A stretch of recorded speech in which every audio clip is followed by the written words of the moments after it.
ಅಂಗನವಾಡಿ ಕಾರ್ಯಕರ್ತೆಯರ ಸಮಸ್ಯೆಗೆ ಮುಕ್ತಿನೇ ಇಲ್ವಾ? ಸಿದ್ದರಾಮಯ್ಯನವರೇ ಇನ್ನೆಷ್ಟು ದಿನ ಅಂತ ಹೋರಾಟ ಮಾಡಬೇಕು?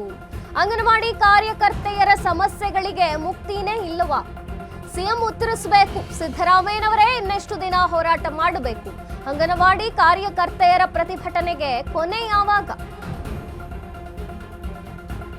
ಮುಂದುವರೆದಿದೆ ಅಂಗನವಾಡಿ ಕಾರ್ಯಕರ್ತೆಯರ ಪ್ರೊಟೆಸ್ಟ್. ಸಿಎಂ ಸಿದ್ದರಾಮಯ್ಯರವರು ಉತ್ತರವನ್ನ ಕೊಡಬೇಕು. ರಾಜ್ಯ ಬಜೆಟ್ನಲ್ಲಿ ಸಹಾಯಕರ ಗೌರವಧನವನ್ನ 15,000ಕ್ಕೆ ಹೆಚ್ಚಿಸಿ ಅಂಗನವಾಡಿ ಕಾರ್ಯಕರ್ತೆಯರಿಗೆ ನಿವೃತ್ತಿ ವೇತನ ಜಾರಿಯಾಗಬೇಕು. ನಿವೃತ್ತಿ ವೇತನಕ್ಕಾಗಿ ತಿಂಗಳಿಗೆ ಕನಿಷ್ಠ 2,000 ನೀಡುವಂತೆ ಮನವಿ ಮಾಡಲಾಗಿದೆ. ಬಜೆಟ್ಗೂ ಮುನ್ನವೇ ಸರ್ಕಾರಕ್ಕೆ ಕಾರ್ಯಕರ್ತೆಯರು ಎಚ್ಚರಿಕೆಯನ್ನು ನೀಡಿದ್ದಾರೆ. ಅಂಗನವಾಡಿ ಕಾರ್ಯಕರ್ತೆಯರ ಪ್ರತಿಭಟನೆ ಇದು. ಸಮಸ್ಯೆಗಳಿಗೆ ಮುಕ್ತಿನೇ ಇಲ್ಲವಾ? ಇನ್ನೆಷ್ಟು ದಿನ ಅಂತ ನಾವು ಹೋರಾಟ ಮಾಡಬೇಕು? ಒಂದು ಪರಿಹಾರವನ್ನ ನೀಡಿ ಅಂತ ಸಿಎಂನ ಕೇಳಿಕೊಂಡಿದ್ದಾರೆ. ಅಂಗನವಾಡಿ ಕಾರ್ಯಕರ್ತೆಯರ ಪ್ರತಿಭಟನೆ ಮುಂದುವರೆದಿದೆ. ಫ್ರೀಡಂ ಪಾರ್ಕ್ನಲ್ಲಿ ವಿವಿಧ ಬೇಡಿಕೆಗಳನ್ನ ಈಡೇರಿಸಬೇಕು ಅಂತ ಆಗ್ರಹಿಸಿ ಹೋರಾಟ ಮಾಡುತ್ತಿದ್ದಾರೆ ಕಾರ್ಯಕರ್ತೆಯರು. ರಾಜ್ಯ ಬಜೆಟ್ನಲ್ಲಿ ಸಹಾಯಕರ ಗೌರವಧನವನ್ನ 15,000ಕ್ಕೆ ಹೆಚ್ಚಿಸಿ.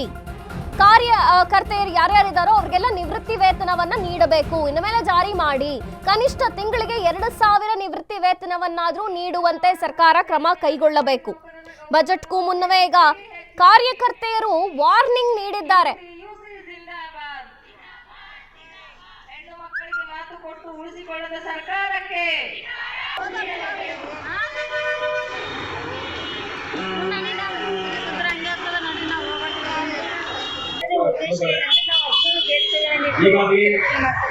ಪ್ರಮುಖವಾದ ಬೇಡಿಕೆ ಏನಂದ್ರೆ ಸರ್ಕಾರದ ಪ್ರಣಾಳಿಕೆಯಲ್ಲಿ 8ನೇ ಗ್ಯಾರಂಟಿಯನ್ನು 15,000 ರೂಪಾಯಿ ಆದ್ರೂ ಕೂಡ ನೀಡ್ತಾ ಇಲ್ಲ.